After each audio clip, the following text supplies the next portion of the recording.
Thursday morning, it's McCollum on Business. I'm Stephen McCollum, and for the next 30 minutes or so, I'm going to get you updated on what's happening around the business world. We have lots of information out there around companies and things. I'll get you updated on all of that. Had a stall there while my computer decided to make a lot of music out there. Hey, it's one of those Thursday mornings. It was raining on my way in here to the studio. Yeah, right on the 202. Sun was out and everything. I don't know what that means for an omen for the day, but we'll give you the market watch, stocks we're paying attention to, plus local and national stories that you need to know as well. Let's get into it with that market watch. And here on this Thursday, well, it's a good day to be on the market. NASDAQ, everything is up, including the NASDAQ. The numbers are kind of conflated right now on your screen that you see there as well. But everything is going to the upside is because all around the market here today. So basically on your screen, you're seeing the markets are down. The Dow Jones is down 205 points right now. And you see it trading at 53,459. Well, I can tell you that number's wrong. It's actually trading right now at 53,468, and it's up 4 points right now for the Dow Jones. So something's happening with the service that we use to get you these stocks here. It is basically flat here, the Dow Jones here this morning. The S&P 500, well, that's a closer to where we need to be, plus 8% up, or 0.8 up right now. 8 points up right now. 77.01. That one's accurate. The NASDAQ is up 252 points today. A lot of reasons why. NVIDIA reported yesterday. We're going to look at them. I'll just tell you, they're lifting the chip stocks up today with their reporting yesterday. The Russell 2K, well, that is showing down 11 points on your screen right now at 3,002. It's actually up 3 points today to 3,009. So there's some sort of issue with the service we use to give you this, but what I told you is more accurate out there. Bitcoin, well, it's up here as well today, 79,619, pushing that 80,000 level here today as well for Bitcoin out there. Stocks we're paying attention to in this first part of the program. First one we're going to look at is NVIDIA out there. You know them. They're becoming an artificial intelligence company. But obviously chip maker and things to that effect. NVIDIA, or at least infrastructure company with their chips, 6.49% up here today after they reported their earnings yesterday. They beat expectations. Not a surprise that they beat it on both lines in their second quarter. They actually reported that revenue, well, more than doubled is what they reported yesterday. NVIDIA earned $2.22 per share. The expectation was $2.10 per share. They also came in at $96.22 billion in revenue. Well, the expectation was only $92.17 billion in revenue for NVIDIA.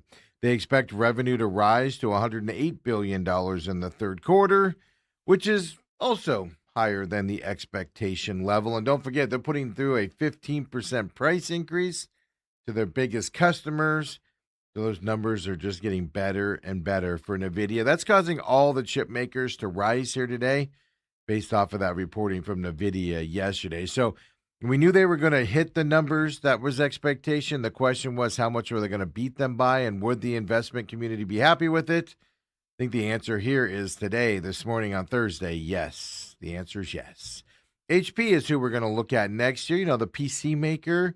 Well, the opposite's happening for them. 6.42% down right now, even though they did beat fiscal third quarter results and the expectation levels as well. So why are they down? Well, its full year earnings guidance was also above expectations, but yet HP is down 6.39% here today. Again, why are they down? Well, just a sell-off occurring with them, even though they hit their numbers in future guidance above expectations.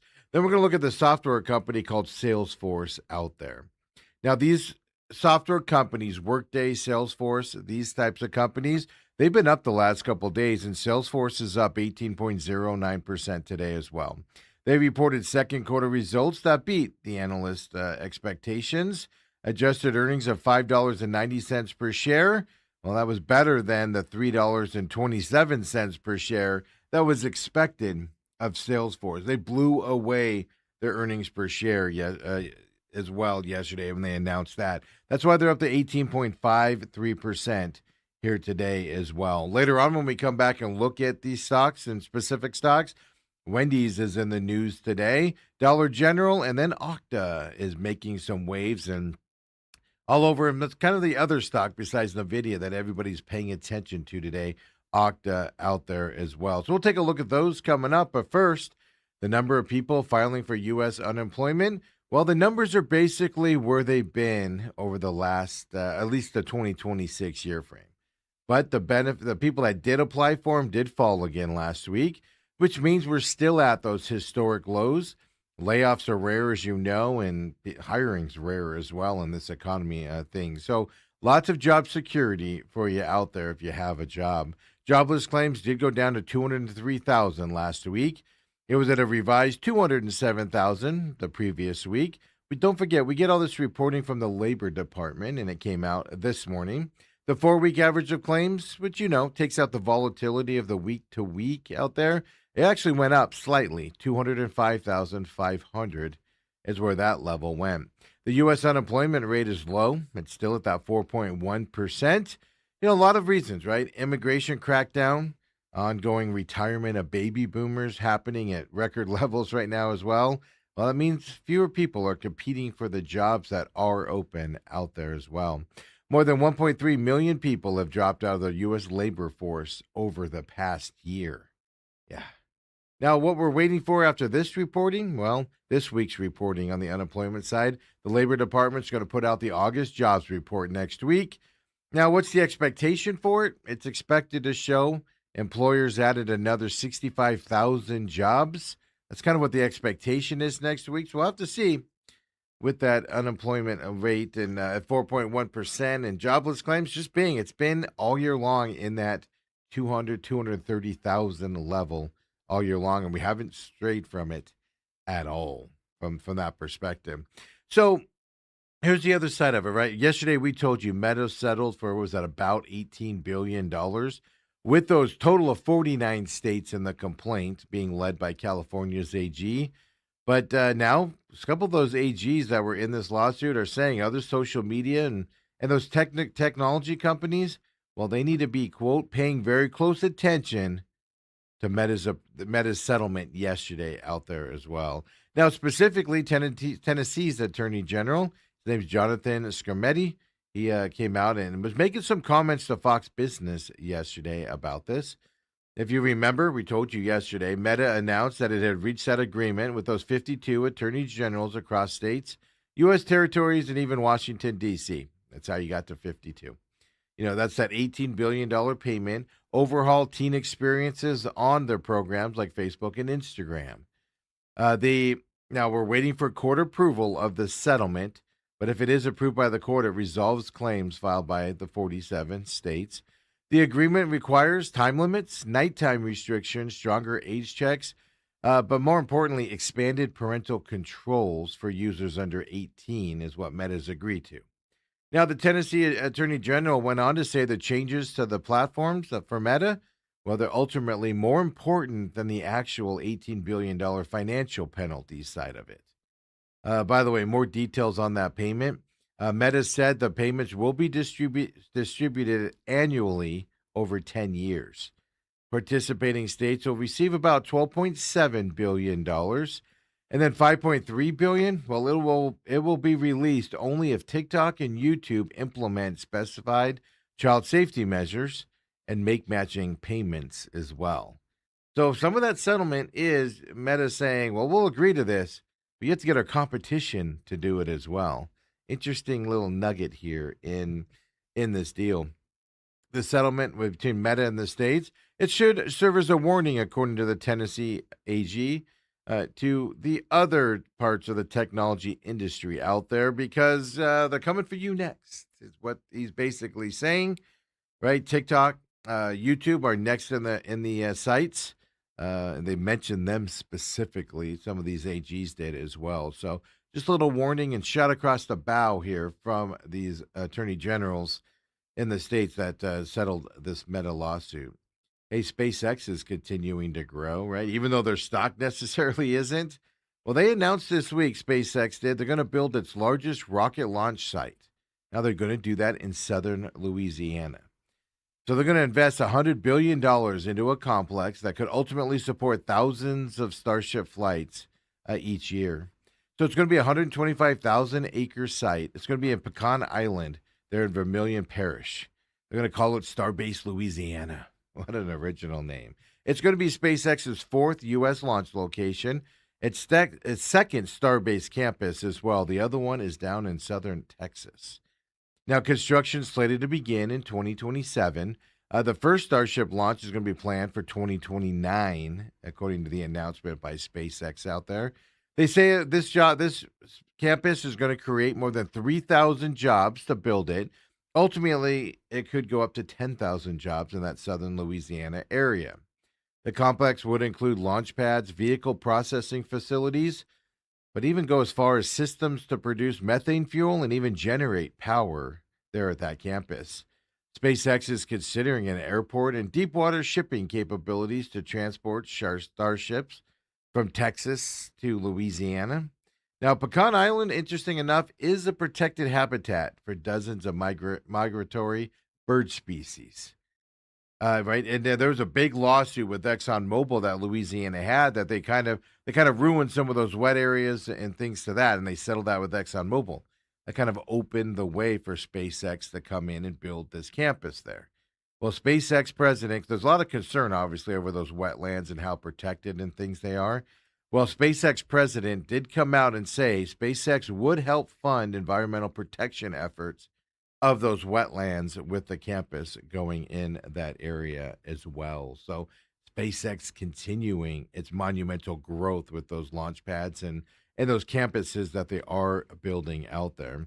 Just a quick little thing, an update for you here. And we know all these states have been suing Kalshi in these prediction markets.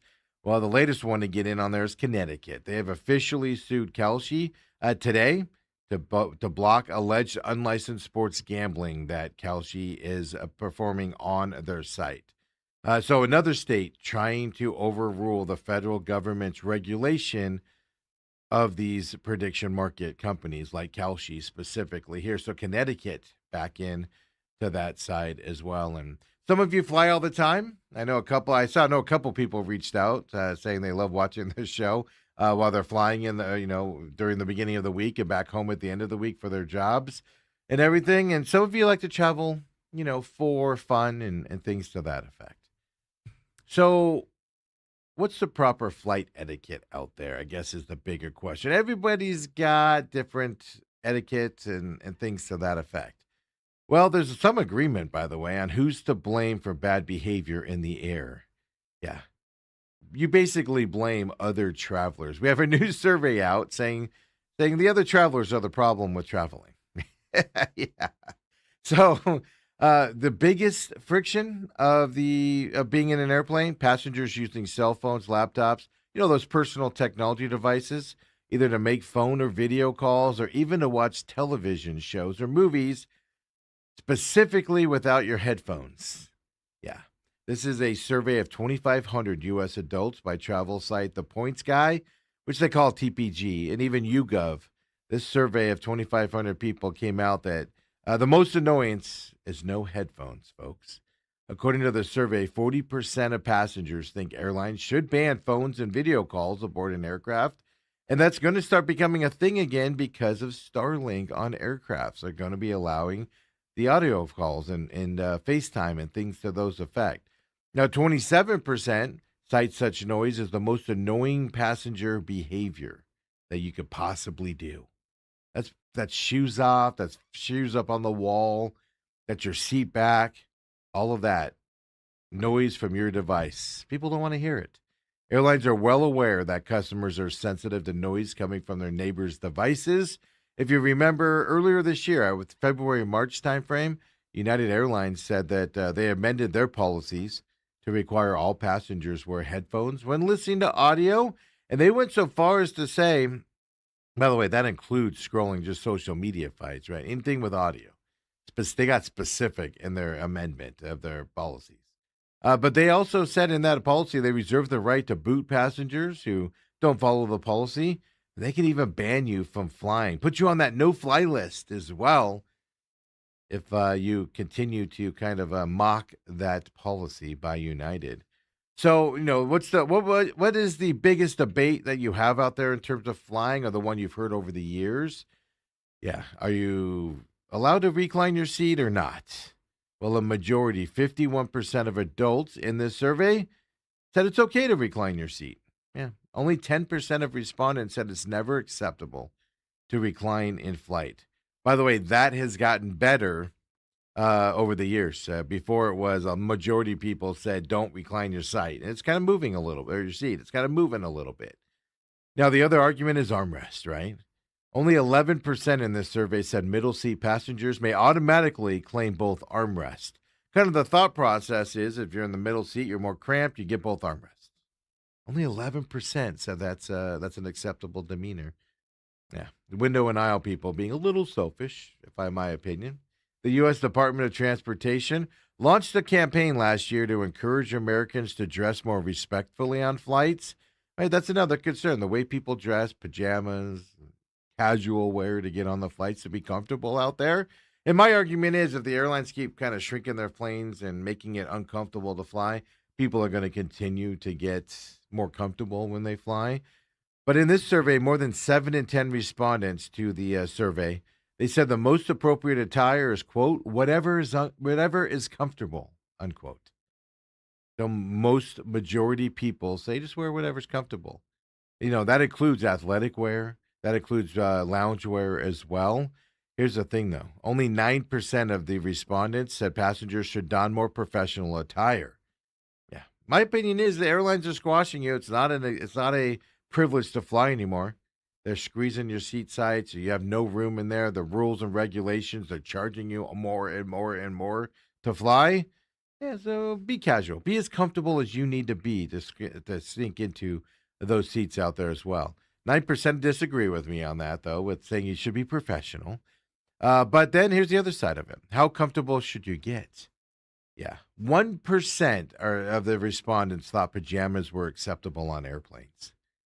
So be casual, but don't go pajamas comfortable, according to a lot of people out there and, looking at the in this survey here as well. So hey, be casual, be comfortable.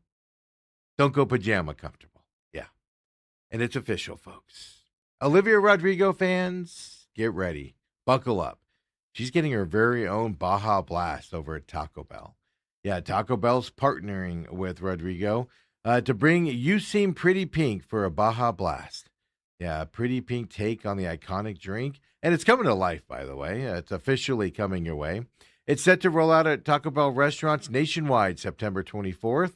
It's a limited edition drink. It blends the signature, right, what they make now, tropical lime taste of Mountain Dew Baja Blast. And then they're going to have the refreshing flavor of pink lemonade added to it. What they say that's going to do is create a vibrant pink twist inspired by her new musical era. That's right, folks. All in conjunction with her music tour. So according to Taco Bell, the collaboration extends beyond just the beverage at Taco Bell. It's a playful name inspired by Rodrigo's new album. That's the You Seem Pretty Sad for a Girl So in Love album that's coming out. It might already be out, but I know if it's coming out any time now. It is out, I'm being told. Leave it to Ethan to know that answer. The custom packaging designed to capture her unmistakable aesthetic. You Seem Pretty Pink for a Baja Blast debuts exclusively at the Taco Bell Live Más Cafes on August 29th. That's the same day Rodrigo's all-women music festival, which is called the Daisy Chain Fields. Well, that's going to kick off over in Irvine, California. If you go to the concert, folks, limited edition merchandise, immersive fan experiences, and even a first-of-its-kind activation for You Seem Pretty Pink for Baja Blast will be available at the festival as well. So you don't even have to go to Taco Bell if you're going to her concerts to get that drink out there. And I know huge followership for her. I know a lot of people are going to be excited about that. And don't believe me, that's not the only food story we got for you today, folks. When we come back here at McCollum on Business, we keep the show rolling. Woo! We found out what's annoying on plane flights today. Well, let's get into some local stuff as well that you might find annoying. Come on back, folks. McCollum on Business, Thursday edition.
And we're back here, McCollum on Business here on this Thursday. Appreciate you all joining us live here on YouTube as well. And 7 a.m. is where you can catch us as long as markets are open. As soon as we're done here, well, we get the show up on demand on YouTube and over on Rumble for those of you that prefer Rumble out there. And, of course, we move into the main event as well, 8 to 10 a.m. Dale Hillestray's off again today. He's over in Las Vegas dealing with some NFL things with the Raiders, where he was on that team for a year or so before he went to the Cowboys, injured reserve list. But he's there for a reunion, and he'll be back next week. But I got you started for the first hour. Uncle Lou comes in at 9 o'clock. We talk, of course, NFL, getting ready for the season. Last preseason weekend here coming up. Last preseason starts tonight on Thursday. Games on Friday night, a couple on Saturday. Then we got some time off here coming up until the opening of the season. So we'll get some more thoughts of the preseason and looking ahead from Uncle Lou also coming our way. And then, after that, we got the pit stop coming out for you today as well. Later on by 2 p.m. today, it'll be up on YouTube as well as over on Rumble. We got Daytona this weekend. The chase needs to be set this weekend in the Cup Series and the O'Reilly Series. Of course, IndyCar, well, it's back to an oval here in Milwaukee this weekend. Kind of an old school Milwaukee oval. It's going to be a fun little race there as well, as they're trying to name their champion. Some question marks going into this weekend's race there. Pit stop coming up later today for you as well. Just check that out on demand or follow, of course, the Pit Stop Talk on X, and you'll be notified when those new shows are available for you out there as well. We have the 2027 NASCAR schedule officially out as of yesterday as well. We'll talk about that. And then, of course, The Real Matrix, the only show not on YouTube that we do. That's over on Rumble exclusively, folks. And catch it rumble.com/user/TME Media, or just go to Rumble and type in The Real Matrix, Angry Patriot. It does pop up for you now. New episode on Friday, noon, coming up for you. So one more day until that new episode comes out. Of course, all of our programming except for this one, well, it's on your favorite podcast system. Apple, Google, Spotify, Podbean, Podchaser, anywhere you catch your podcast, you'll catch our programming. So just search the show name, right? The Real Matrix Angry Patriot, the Pit Stop with Steven, or the Pit Stop Talk, right? The main event with Steven, the main event with Dale, and I'll find that out there. This show, though, McCollum on Business, no podcast version of it right now. And every show except for this one and the Real Matrix does have social media. Just search the name, the Pit Stop Talk, the TME Sports Show for the main event as well. So check us out on social media, and don't forget to follow TME Media AZ on X as well. It's just our parent company, and kind of tells you what we're doing out there in the world, and what we produce, how we work, and also how we'd like to work with you as well out there. So Let's get right back into it and finish this Thursday show up strong with the Market Watch.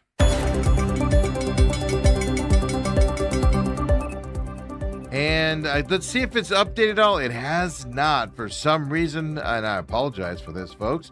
Not our problem. I'll just tell you, the service we use to get you this information seemed to be a little off today. Dow Jones is actually up right now, 23 points, barely up, but it is up. It's trading at the 53,487. So the total percentages are what seem to be off here on our service.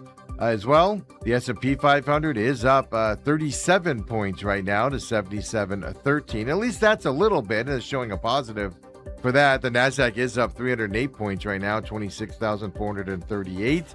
The Russell 2K, well, it's actually down about 3 points today, trading at 3,002. So something's going on with our service. We apologize.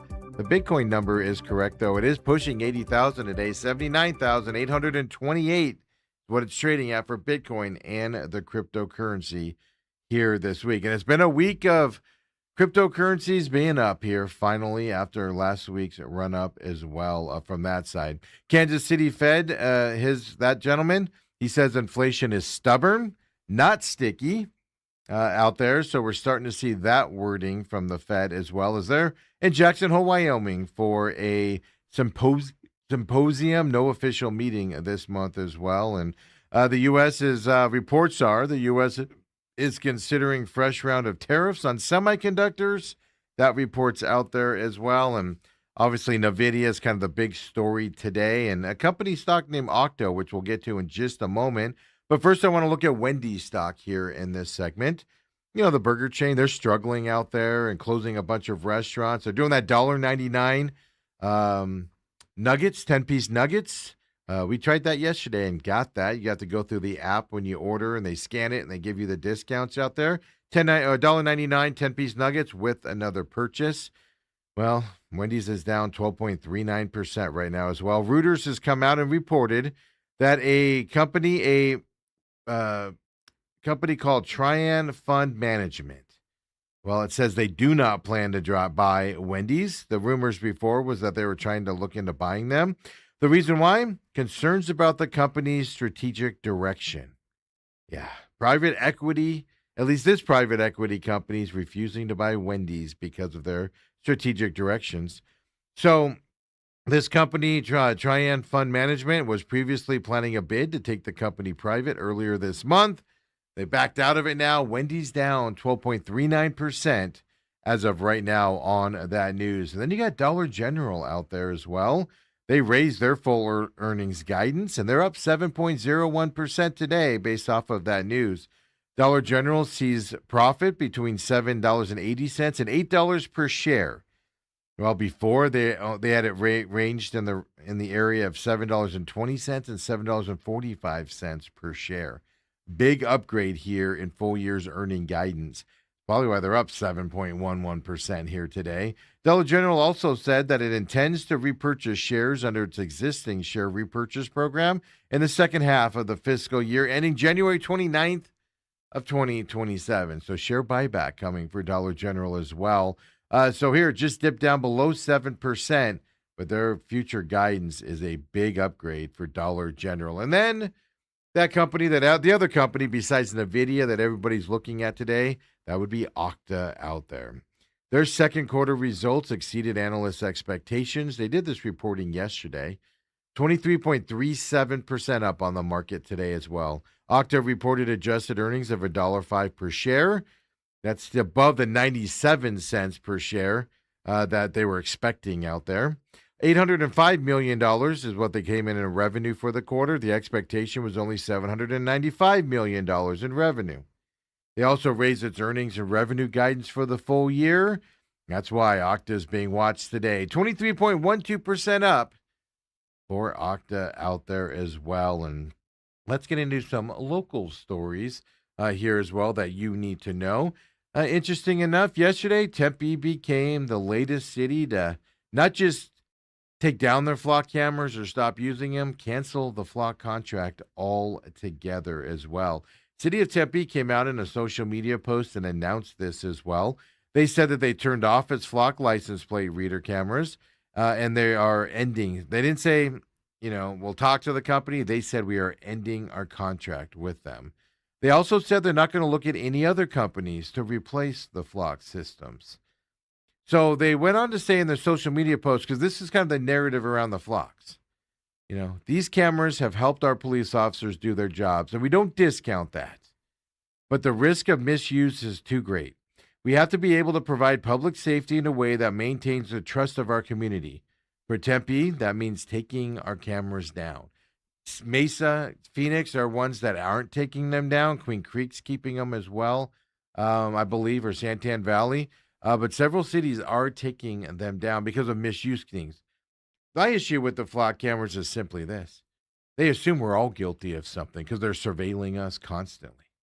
Yeah, they find the bad guys a little bit easier and things to that, but 99% of us are being followed in everything, and we're not being chronicled or followed out there. Tempe's kind of on that bandwagon side of things as well. Now, Tempe did say that residents may continue to see the cameras around the city because Flock has to come out and remove those cameras as well. So the city stressed that no new data is being collected as of yesterday. By the way, 33 flock cameras there in Tempe as well. So another city getting out of the surveilling business here as well, and around this thing. And Fox, seeing a lot of this happen, and they made some changes. We talked about them. I think it was on last week, one of the shows, about the changes they're making to make it safer. And like I said, when the police are misusing it to follow girlfriends, boyfriends, family members, potential people they're stalking, it's not a good sign. It needs to go away if we can't trust the police not to misuse the systems on top of it as well. So we know that for a while the talk was on pushing small nuclear devices out there. The Trump administration's been on big on that, specifically to power data centers out there. Well, we found out that Arizona utility companies, they are exploring sites for those new nuclear developments here in the state. And, all because of the data center. Keep in mind, data centers are driving these kinds of changes and stuff like that. The Trump administration has pushed incentives to develop reactors and build more sites here in the United States, and then also focus on the small nuclear reactors instead of just the big ones like we have out there with the Palo Verde nuclear plant as well. They call those small ones SMRs, if you hear that term while you're listening and driving around or hearing these types of stories. The SMRs are being built as cheaper, faster to produce than a big nuclear facility. They could generate between 50 and 350 megawatts.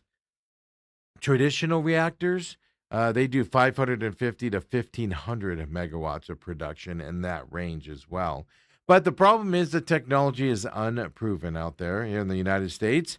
So Salt River Project, they said only one design has been approved to even be used here in the United States. Yeah, so it's unproven. Only one design out there. Is that even the best design? Is it feasible to make and put in as well that they're doing it? So the Arizona utilities say they are considering or exploring options to use SMRs, but they obviously are waiting for more development to come out, more options, more history on them. And that's happening overseas and in other countries because instead of here, in the United States as well. So just give you an update on the nuclear power side that we've talked about at length here about 6 or 7 months ago with data center powering and things to that effect out there. So I don't know. I don't know how I feel about small ones, because smaller ones can be put like the metadata center out of Mesa. If they're approved to do small nuclear reactors, what does that mean for those of us that live in that area? Radiation, is there meltdown possibilities, etc. out there? Is kind of the question you've got to deal with. And speaking of data centers, Pinal County has rejected a very large data center. Residents actually came out and said they want rules for future projects and in order for them to go into place and everything. So the Pinal County supervisors came out last night in a meeting, I should say. They rejected plans to build that La Osa Energy Center. We've told you about that here at McCollum on Business. Huge development outside of Eloy is where that was going to go in. They've already scaled it back in monumental fashions. and it's now rejected completely as well. So it was going to be the largest data center in the United States, or I'm sorry, in Arizona at least, and one of the largest in the United States out there. So the 11 data center buildings was the plan. So a 500 megawatt natural gas plant and battery energy storage systems that would serve 1 gigawatt of total energy demands. Basically, this place would be able to supply energy demands of a large city if it was able to go through as well. So, big rejection here by the Pinal County Board of Supervisors. The developers proposed, as I told you, a big reduction, 80% reduction in the original scale of the project. They did self impose water limits and water use on the project as well to try to get this to pass. They even did a commitment to shoulder all energy costs and not go on the grids of Eloy and other cities out there. So even with that 80% reduction, Pinal County said, nope, we're not interested in building this out there as well. So, and then the residents that spoke up on this, they said we need rules and regulations in place so we don't have to, continue to fight these battles and show up to this. We should have rules. These are the guidelines that to build a data center. So the residents down there in Pinal County speaking up here as well last night in that meeting. And then, folks, you might going to see some differences here with cereals, specifically Lucky Charms and Tricks. That's right. Yeah, the bright colors might be going away because General Mills is doing what a lot of people are doing, ditching the artificial colors out there as well. Fruit and vegetable based dyes, and then colors derived from spices, things like paprika, turmeric, and everything. Well, they're going more to that as opposed to the artificial dyes that are unhealthy for you to get those bright colors out there. So on Wednesday, they said they removed artificial colors from all of its U.S. cereals. They've removed them now. So they said, as I said, so it's going to mute some of the colors, and a couple of colors are going to be completely non-existent, at least for a little bit out there. So General Mills said 90% of its U.S. retail products are now free of artificial dyes. Now, they do contain artificial colors. Some of them do, like the cake mixes from Betty Crocker. Fruit roll-ups still have artificial dyes in them for those artificial colors. But they say they will transition to natural dyes, the ones remaining, by 2027. So don't be buying fruit roll-ups thinking that they're natural. They are not yet. That's still coming up here as well. So obviously General Mills, they're second to this thing here. Kellogg announced it with Fruit Loops and Apple Jacks and all their cereals about a month ago or so. We told you about that here at McCollum on Business as well. So, the artificial dyes long been called to get out of cereals and foods in general. Of course, President Trump's administration with Robert Kennedy kind of pushing for that as well. And these companies are starting to move that way. Now, interesting enough, I looked at the history of this. General Mills did remove artificial dyes from Trix back in 2015. Yeah. They brought it back, though, just, about a year or so later? And they said that, customers missed the bright colors. They weren't buying it because they weren't the bright colors. That is an interesting dynamic. Look, they make those colors bright because they catch your eyes and you like them. Taking them out, people doesn't want to eat those cereals. It's kind of an interesting dynamic here. Now, 2015 in terms of health was completely different than 2026 in terms of health out there as well. And I don't care if the colors are bright or not. Just got to taste the same as my biggest side of it there as well. And don't forget, like, more pressure besides just the government pressure and the consumer pressure. Even some retailers like Target, they said they would stop selling cereals that contain artificial colors by the end of May. Walmart, now they said they'll remove artificial colors from its store brands by January 2027. So you're getting the pressure from the retailers as well to remove these artificial dyes, besides the public and government side of it as well there. So, and then finally, we're going to leave you here with a little treat for you. And this one I can kind of get behind, as long as they're not the zebra things. I'm not a big fan of those, but Little Debbie Snacks making some changes here coming up. They're giving you another option. chocolate bars. Yeah. So Little Debbie has teamed up with Los Angeles chocolatier Compartes. Yeah, they're three of those most popular snacks to life. They're bringing them out as gourmet chocolate bars. They're going to be $12 each, folks. They're available online at Comparte's website. A limited time process here as well. So this news release, USA Today gives us this story. The collaboration blends Little Debbie's iconic childhood treats with Comparte's luxurious chocolate craftsmanship. Yeah. So what are you getting? Little Debbie's Cosmic Brownies chocolate bar. First of all, Little Debbie's Cosmic Brownies are to die for. They are. Fudgy brownie pieces of playful sprinkle crunch run through rich dark chocolate for a soft, sweet bite with a little crackle. Little Debbie's Honey Buns chocolate bar will give us warm honey bun flavor and golden glazed sweetness, which are swirled through creamy white chocolate for a nostalgic treat and feels instantly familiar. And then the third one is the Little Debbie Oatmeal Cream Pies chocolate bars, available as well on their website. Gentle oat and spice and cream filling are folded in a creamy milk chocolate for a warm, nostalgic bite. Yeah, you have to go to the company's Comparte's website in order to try these new samples out there as well. $12, by the way, for the package. Yeah. Don't forget also, Little Debbie's unveiled its 2026 fall snack lineup back then as well. They announced pumpkin spice mini muffins are back. Pumpkin Delights and pumpkin spice oatmeal cream pies are back as well in their linings there as well. So Little Debbie keeping it rolling with some delicious things and a collaboration here.